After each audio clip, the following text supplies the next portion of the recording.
તો ભર શિયાળે ખેડૂતોના માથે માવઠાની ઘાત આવી છે। હવામાન નિષ્ણાત અંબાલાલ પટેલની આ મોટી આગાહી છે। ભર શિયાળે માવઠું આવી રહ્યું છે।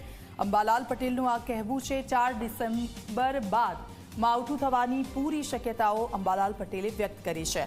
4 થી 8 ડિસેમ્બર સુધી દક્ષિણ ગુજરાતમાં માવઠું થશે તો સુરત, નવસારી, વલસાડના ભાગોમાં પડી શકે છે માવઠું।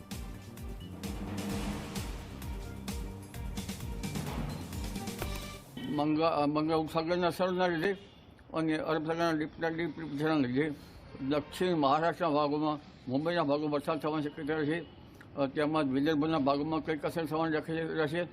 સુરત, વલસાડના ભાગોમાં પણ હવામાનમાં પલટો આવશે અને ક્યાંક વરસાદ કે છાંટા થવાની શક્યતા રહેશે અને લગભગ ગુજરાતના ઘણા ભાગોમાં, લગભગ રાજસ્થાનના ભાગોમાં પણ હવામાનમાં પલટો આવશે અને અન્ય ભાગોમાં પણ હવામાનમાં પલટો આવવાની શક્યતા રહેશે।